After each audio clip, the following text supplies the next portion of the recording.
from the combined newsrooms in Eugene, Roseburg, and Coos Bay. KVAL News at 5 starts now. Money should not be the issue. I'm not saying that healthcare is cheap, because it's not. But it should not be a barrier for people to get care.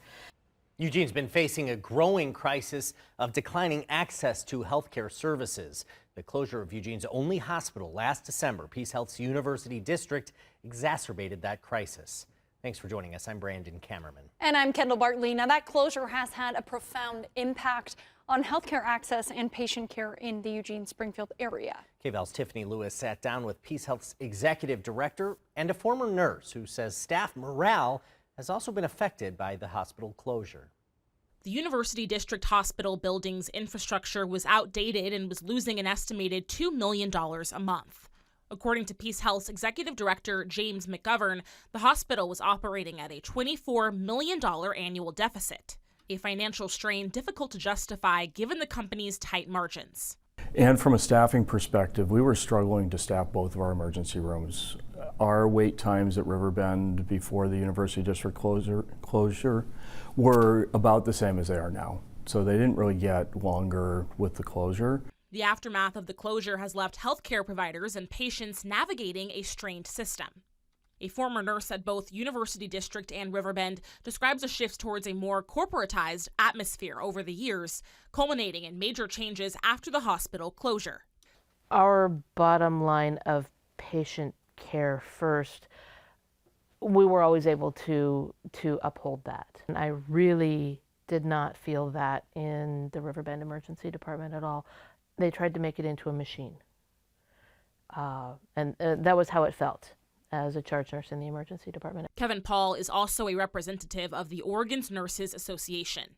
And patients often experience long wait times despite efforts to streamline triage processes. You know, they're just waiting, and hopefully they don't get worse. Sometimes they do. Despite these issues, McGovern says Riverbend's staffing is steadily improving. We are much better staffed now than we were 6 months ago. Definitely better staffed now than we were before University District closed. So staffing is always a little bit complex. The state of Oregon has regulated nurse ratios, so they're capped at how many patients they can have. We are busy, and so there is an emphasis on speed because I think people don't want to wait in our emergency department. The closure's effects ripple beyond PeaceHealth's walls. Urgent care clinics and the Eugene-Springfield Fire Department are seeing higher patient volume, more emergency calls, and longer response times. Meanwhile, some nurses are leaving Riverbend, citing fears of potential malpractice due to working conditions. Moral injury occurs when that happens over and over again.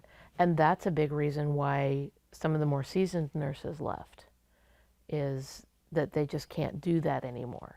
This, coupled with the recent loss of primary care doctors due to retirements and buyouts, such as the Optum buyout of Oregon Medical Group, has left thousands without a medical home. If you don't have primary care, where are you going to go? You can come to the emergency department. That compounds the overcrowding problem.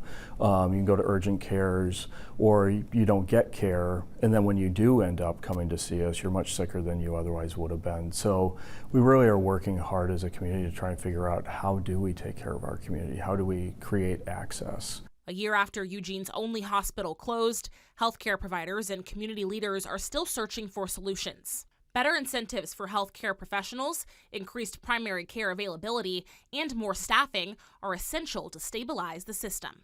In Eugene, I'm Tiffany Lewis.